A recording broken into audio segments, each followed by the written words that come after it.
There is a moment quiet and disorienting when you finally realize that your tiredness isn't just from work, or lack of sleep, or the constant busyness of life.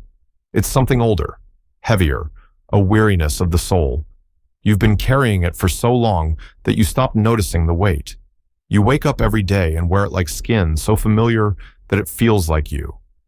You've accepted sorrow like a second language. You've internalized expectations, disappointments, the shoulds and the not enoughs. And somewhere in all that buried beneath layers of self-forgetting, you've misplaced joy. Not happiness, not excitement, joy. The quiet aliveness that comes not from chasing, but from remembering. When was the last time you felt that kind of joy without needing a reason?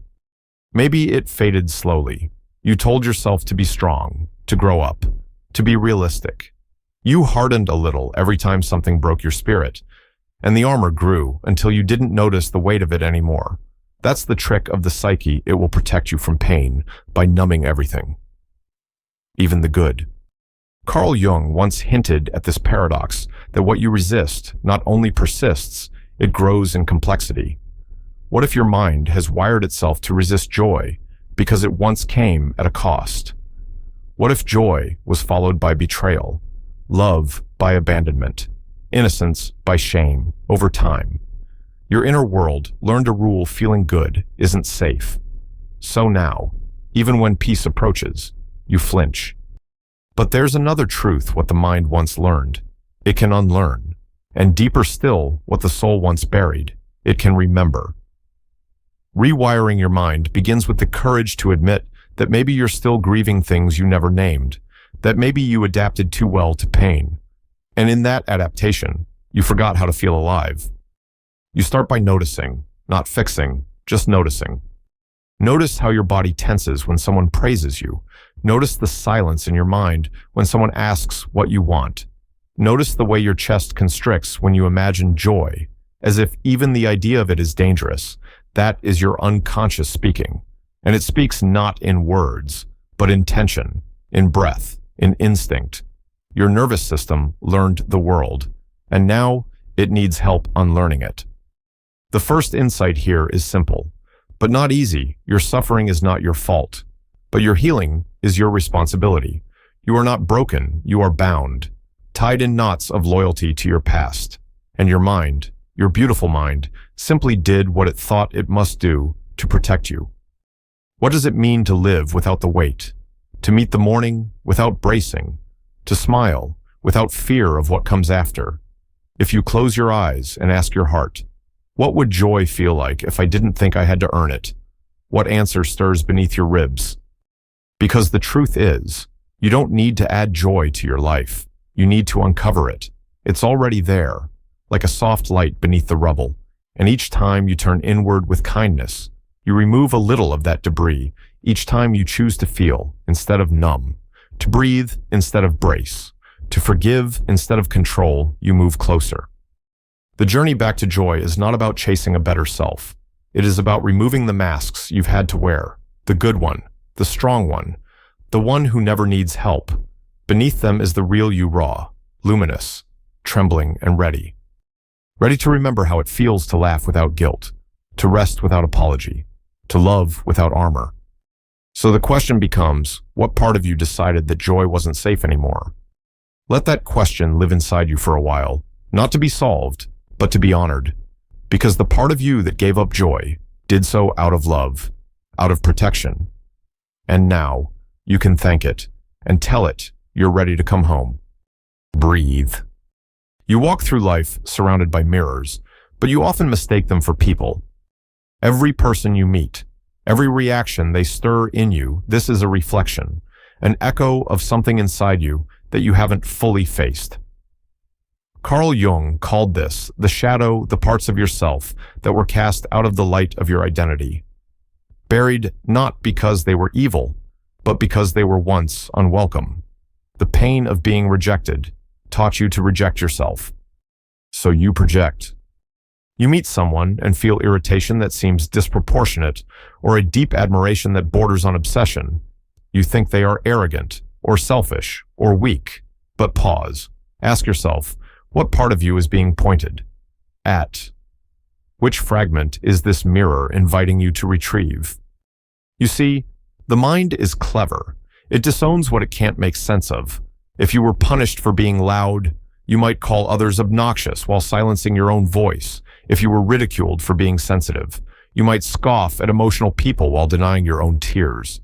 It's not hypocrisy, it's protection. But the consequence is that you stop seeing clearly. You live in a hall of mirrors, reacting not to reality, but to projections.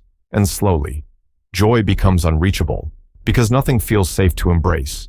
Even beauty is tainted by judgment. Even love is shadowed by fear. You cannot feel joy while fighting yourself.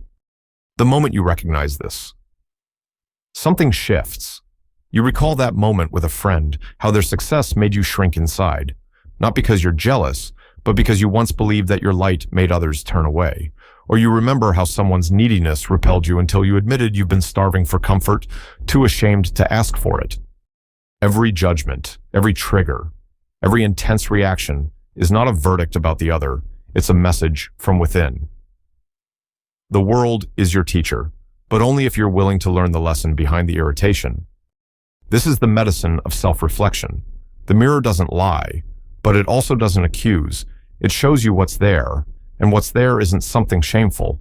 It's something tender, a lost self, a forgotten need. The journey to joy requires you to look at these mirrors without flinching, to see yourself in others, not just the lovely parts, but the jagged ones, because when you reclaim the shadow, you become whole, and joy lives in wholeness. Think about the last time you felt misunderstood, not in a surface way, but that deep ache of invisibility. You didn't just want someone to hear your words, you wanted them to see the child beneath them, the need, the longing, the wound. That child is still inside you, waiting for your gaze to soften, waiting for you to say, I see you, I know why you hid, I love you anyway. So here's a question, what qualities in others do you most resist? Could it be that they're the ones you've disowned in yourself? This reflection is not for punishment, it's for liberation, because the more you integrate what you've avoided, the more you become free. And in that freedom, joy finds room to rise. The truth is, you are not just the persona you present to the world. You are the fire beneath it, the sadness you hide, the voice you don't raise, the dance you don't dare. And every time life holds up a mirror, it's asking you, do you want to meet yourself again? Because in meeting yourself, even the difficult parts, you begin to feel alive in a new way, not through perfection, but through honesty, through presence, through radical, unconditional self-acceptance. When you stop running from your reflection, joy stops running from you. And isn't that what you've been longing for all along? You wake up in the morning, and before your feet touch the floor, the voice starts, quiet, familiar, unrelenting. It narrates your life before you even begin living it. Don't forget to be careful. Try not to say too much today. You'll mess it up if you're not perfect. It doesn't sound cruel, just known. It sounds like survival. But that's the trap. It's not your truth. It's your conditioning. Your mind is an incredible storyteller, and it began writing your script before you could write your name. Most of that script wasn't even yours. It was handed down in words and glances and punishments and rewards. Be a good girl. Be a strong boy. Don't cry. Don't ask for too much. So you didn't. You adapted. You survived. But in surviving, you may have betrayed the deeper part of you, the one that still wants to be heard. Carl Jung understood the power of the unconscious mind to shape identity. What isn't made conscious, he said, will rule you from the shadows. The beliefs formed long ago become the lens through which you see the present. You don't just experience a moment, you judge it through the filter of the past. You don't just meet someone new, you brace for the old wound to return. Joy can't live in a space like that. It can't breathe where the past keeps repeating itself. What would happen if you questioned that voice? Not silenced it, not fought it, just asked, whose voice is this? Really? Maybe it's your mother's worry, your father's fear, a teacher's shame, a partner's dismissal.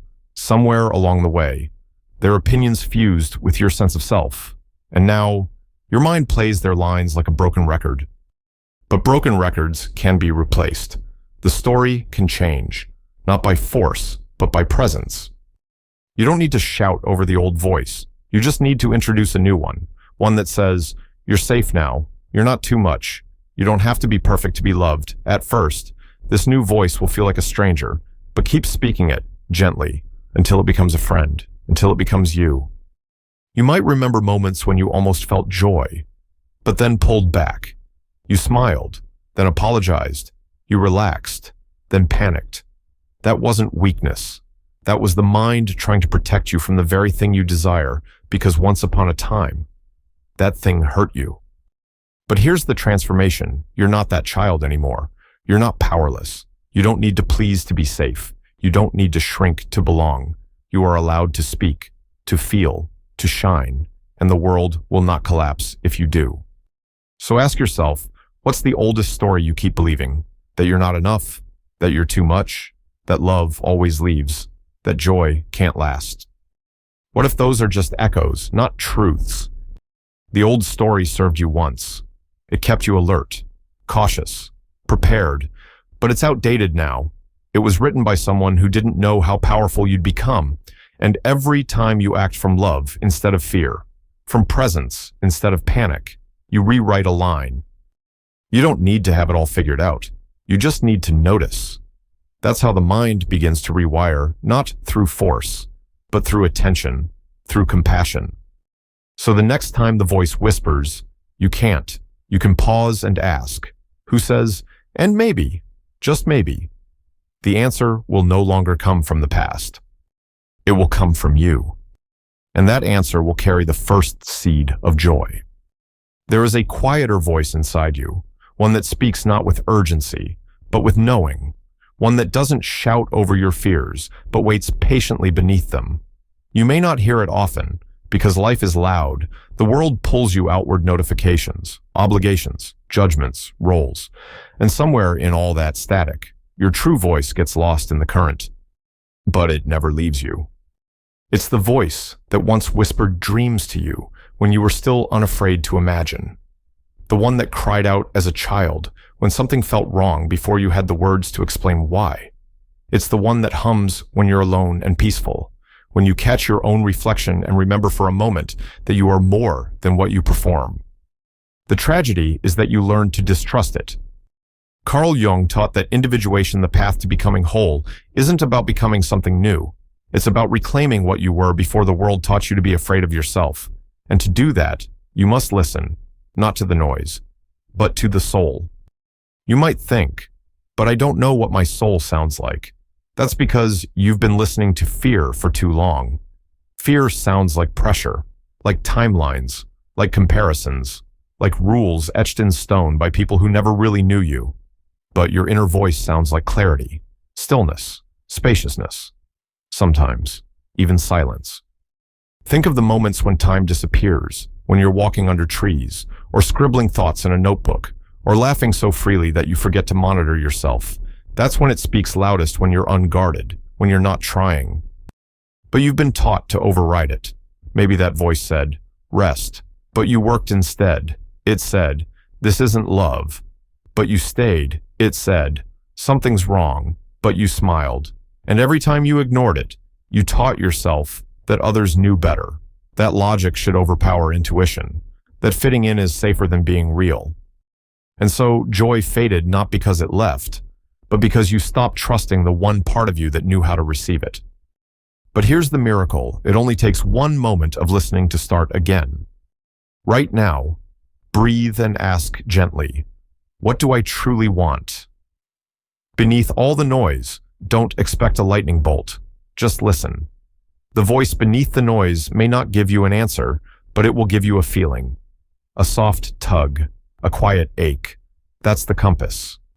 Let yourself feel that pull, even if you don't know where it leads, because joy doesn't arrive through control. It arrives through surrender, and surrender only happens when you let go of needing to always make sense. This voice beneath the noise might guide you away from what looks safe, towards something uncertain but alive. That's how you know it's real.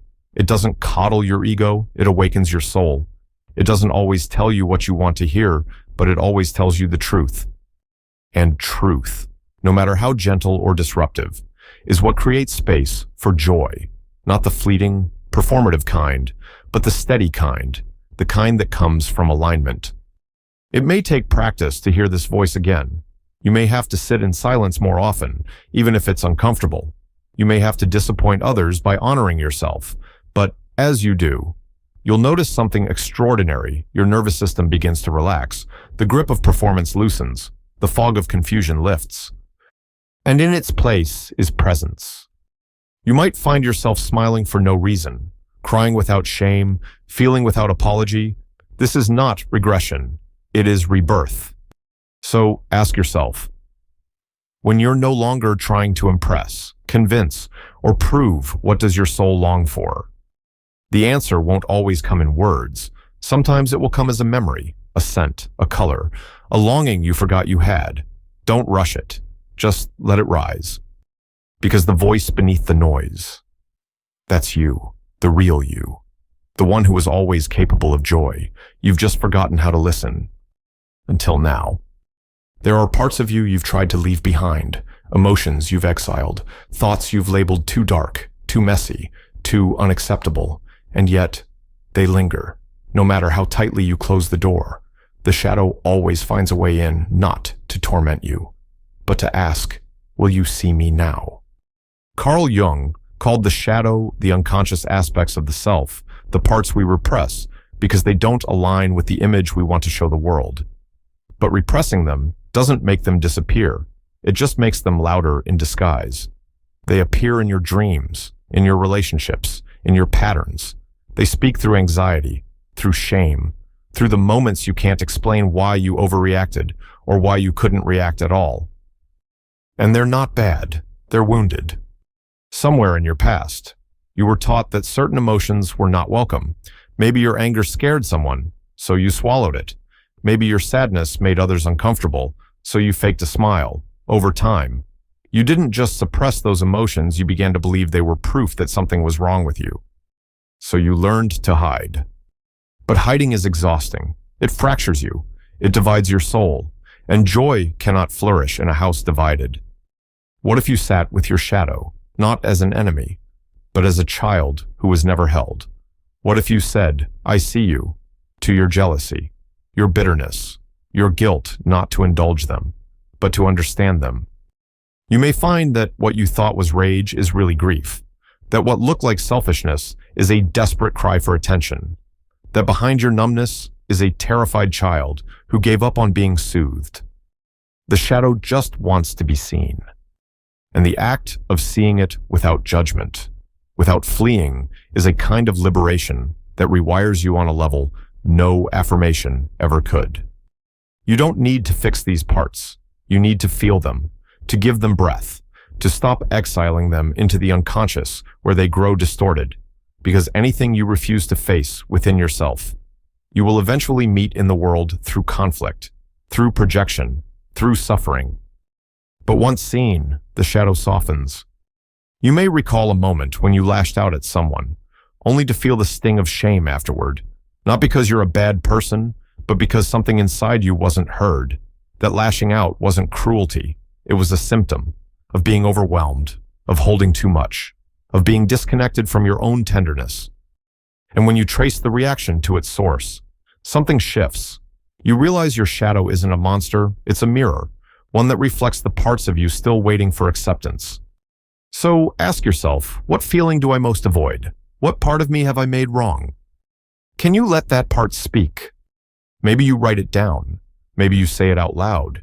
Maybe you cry in a dark room without needing a reason. Whatever it is, let it be real. Let it exist without needing to justify itself.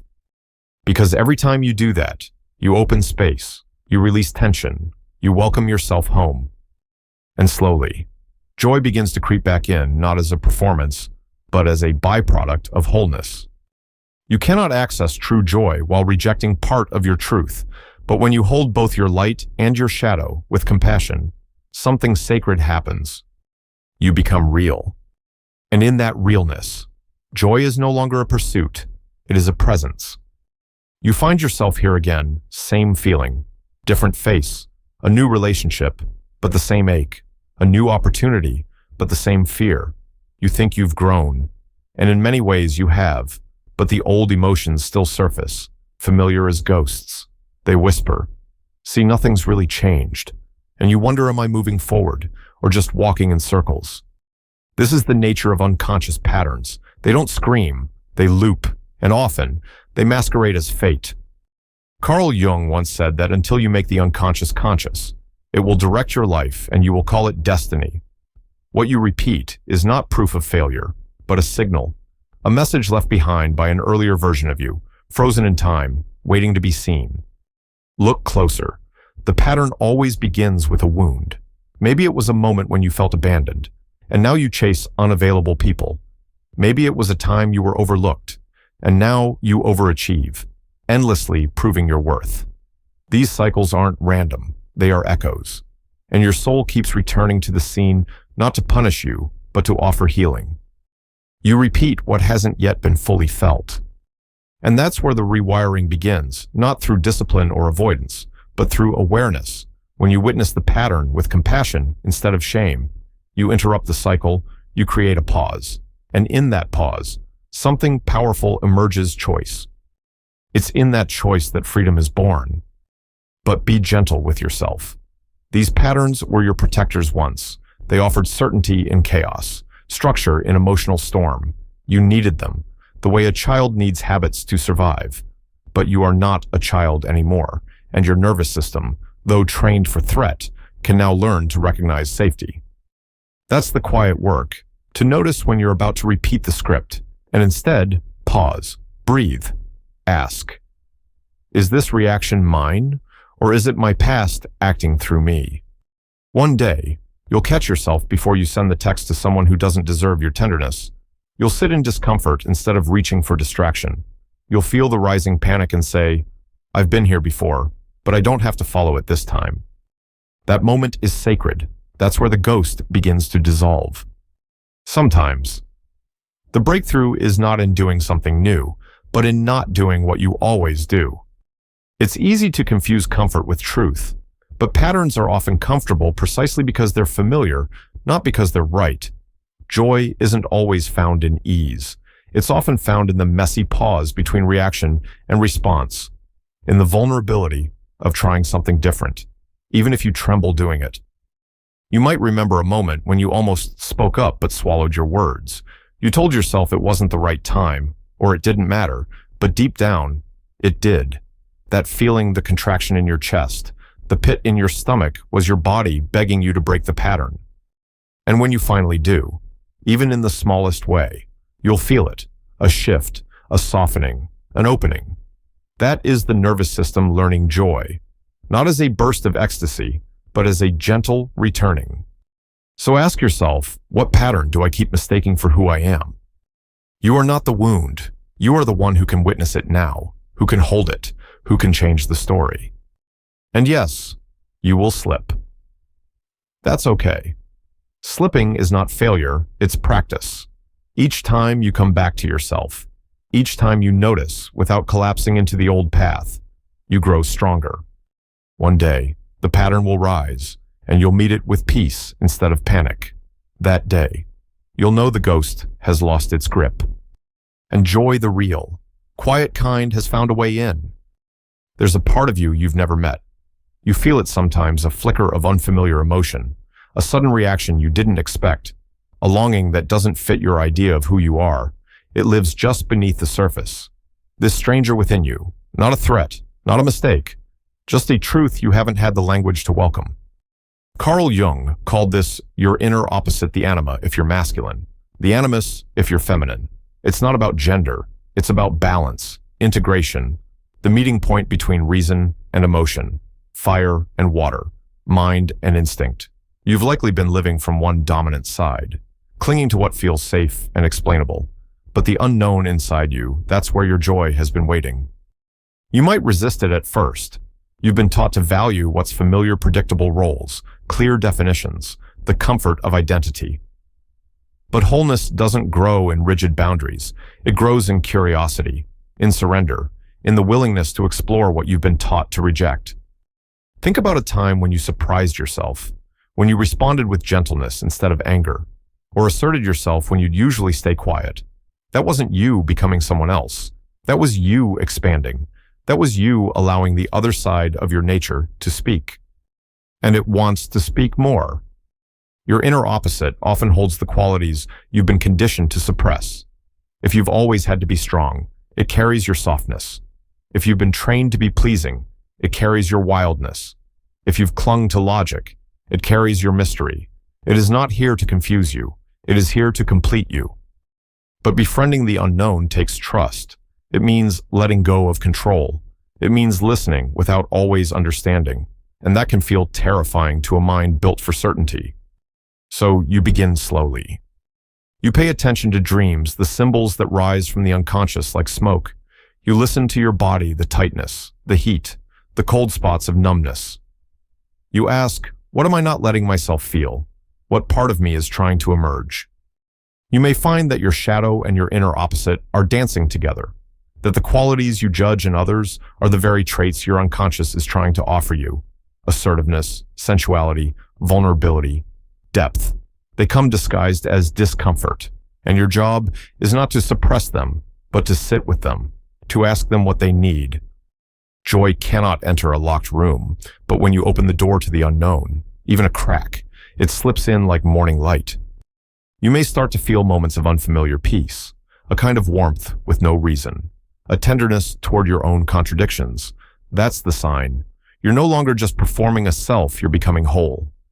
And it shows.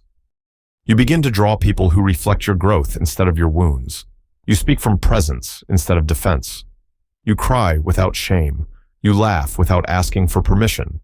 You feel joy, not because everything is perfect, but because you're no longer fragmented. You are becoming integrated. So ask yourself now, what part of me have I ignored, belittled, or feared? That is the part that holds the key to your joy.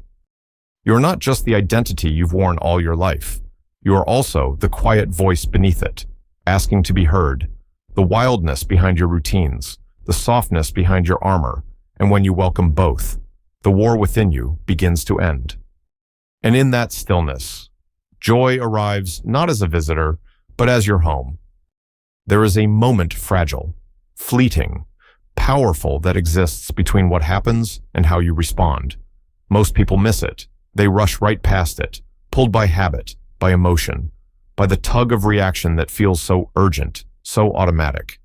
But that pause, that space, is where everything can change. It is the doorway to freedom and joy. You've lived much of your life being tugged by old stories, unmet needs, ancestral fears. A text arrives and your heart races. A tone of voice stirs panic. A silence feels like rejection. You react not just to the moment, but to the entire weight of your past, layered invisibly onto the now, Carl Jung understood this well. The unconscious doesn't just live in dreams, it shapes every instant you're not fully present. And in those moments, when you don't pause, the unconscious takes the wheel. It drives you through roads you've driven 1,000 times, all leading to the same emotional destination: confusion, regret, disconnection. But the sacred pause interrupts that drive. It's the instant when you feel the rise of old emotion, and instead of following it blindly, you stay, just for a breath, just for a second. You watch, you feel, you don't run. At first, the pause may feel uncomfortable, empty, but stay there, because in that emptiness is truth. In that pause is a choice that didn't exist before, and choice is where the mind begins to rewire. You remember the moment someone said something hurtful, and you almost lashed out, but you didn't. Not because you suppressed it, but because you noticed. You felt the sting. You heard the voice inside say, "Here it is again, that old wound," and you stayed with it instead of acting from it. That is mastery. Not perfection, not suppression, presence. Joy grows in that presence, because joy is not found in avoiding pain, but in no longer being ruled by it. The more you practice the pause, the more power you reclaim, the less you become a puppet of your triggers, and the more you become a steward of your inner world. You start to see that not every thought is a command, not every emotion is a map. Sometimes they're just echoes, and you You don't have to obey them. You start to live in the space between, the space where your nervous system can breathe, where your soul can whisper, where something wiser than your habits can speak. You may be walking down the street and feel the pull of comparison. You pause. You notice it without judgment. You might still feel the sting, but now you see it, and it begins to soften. Or you're in conversation, and you feel the urge to defend yourself, but you pause. You let the silence hold you, and instead of reacting, you respond with intention, with clarity, with love. These moments compound. They become a new rhythm. And in that rhythm, joy begins to rise not as a reward, but as a natural state. Because when you stop reacting, you start living. Ask yourself, when was the last time I paused instead of reacted? How did it feel? That feeling, that breath of peace, that moment of openness is your access point. It is the space where your old self ends and your true self begins. And the more you dwell in it, the more your mind rewires, not through effort, but through awareness. Eventually, your whole being learns a new language, the language of grace, of trust, of inner safety.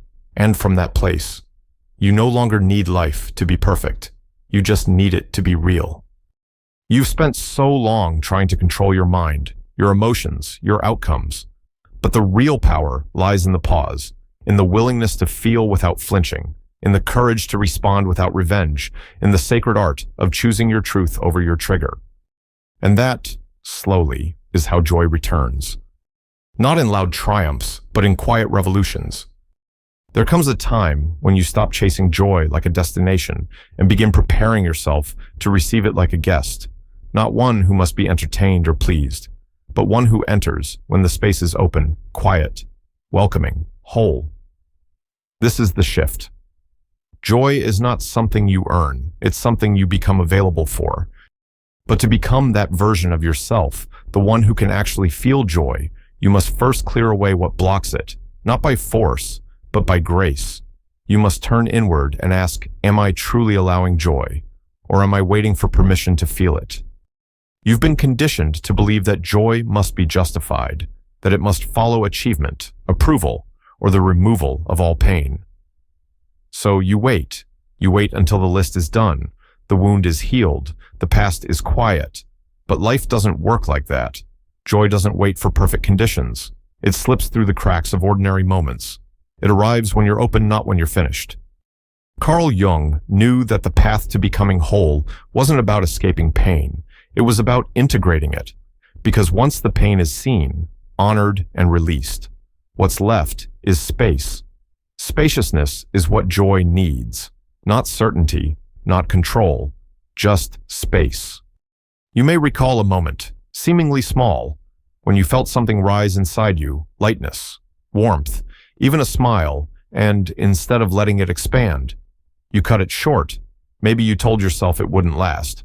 Maybe you looked around to see if it was allowed. That's not shameful. That's learned. That's the residue of a life lived in survival mode. But what if that moment was the very proof that joy is still alive in you? What if your only task now is to stop interfering? You don't need to fix yourself to feel joy. You need to soften. You need to stop trying to become lovable and instead start remembering that you already are. The one who can feel joy is not the flawless version of you. It's the honest one. The one who cries when it hurts and laughs when it's good. The one who doesn't shrink to make others comfortable. The one who walks barefoot through the mystery of life, trusting that being alive is reason enough to smile. So how do you become that person?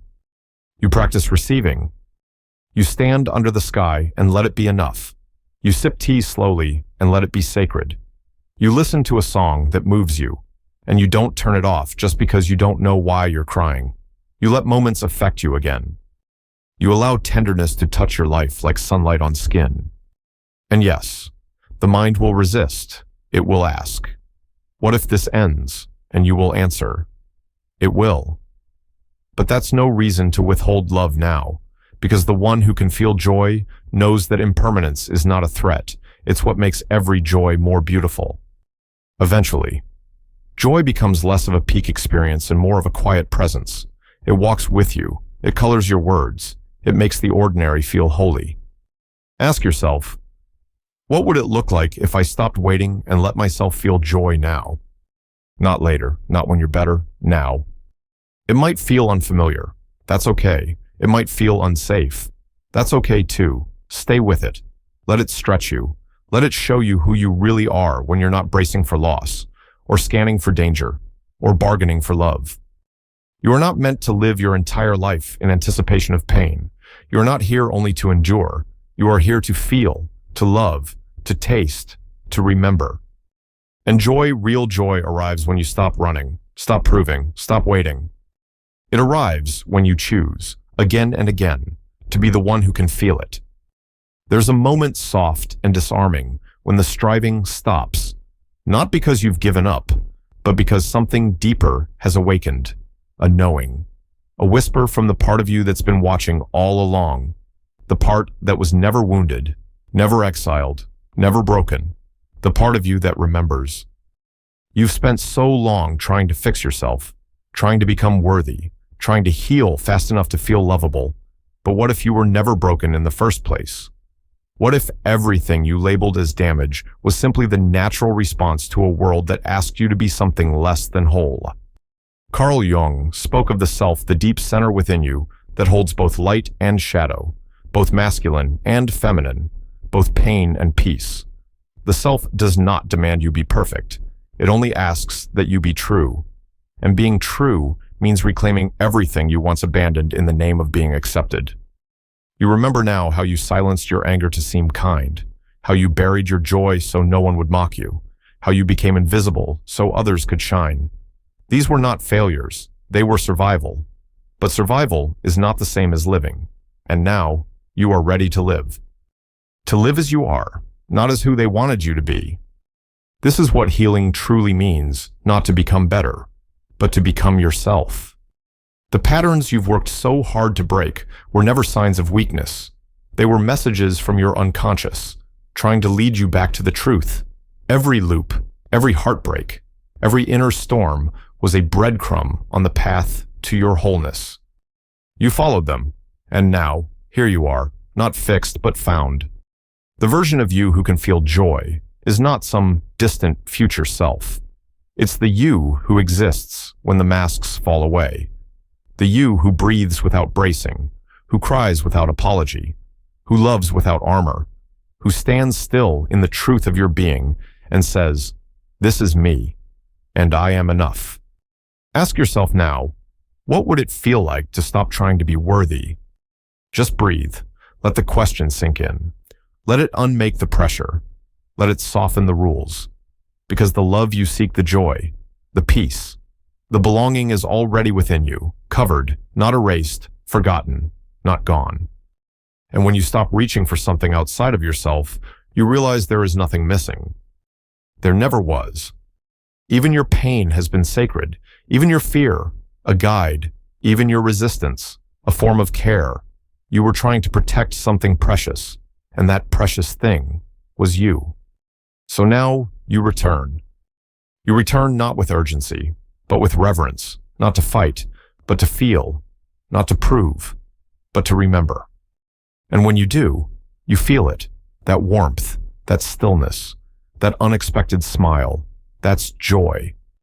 Joy that comes not because life is perfect, but because you're no longer pretending you are not. Joy that doesn't need permission. Joy that feels like coming home. And with it, a truth that settles gently into your soul when you choose yourself. The world learns to love the real you. Now you rest. Let the words dissolve into the silence beneath them. Let the pace slow, like waves settling after a storm. You have journeyed through layers of yourself that most people spend a lifetime avoiding. You have faced the shadows, the mirrors, the buried ache of old stories. And still you are here, breathing, listening, softening. There's nothing else you need to do tonight. You've already done the hardest thing. You've looked inward. You've held the parts of you that tremble. You've honored what was hidden. And now, there is only this presence. As you close your eyes, feel the truth settle into your body. You don't need to fight anymore. You don't need to perform, prove, or prepare. Right now, you are whole. Right now, you are enough. Let that knowing wrap around you like a warm blanket. Let it seep into your chest, your stomach, your fingertips. Let it say to the tired parts of you, you can rest now. You are safe here. And as you sink deeper into stillness, remember this: joy is not a reward. It is your nature. Peace is not something you chase. It is what rises when you return to yourself. No matter what the world says, no matter what the past has held, this is your truth. The love you seek is already within you. Sleep well, dear soul. You've come home.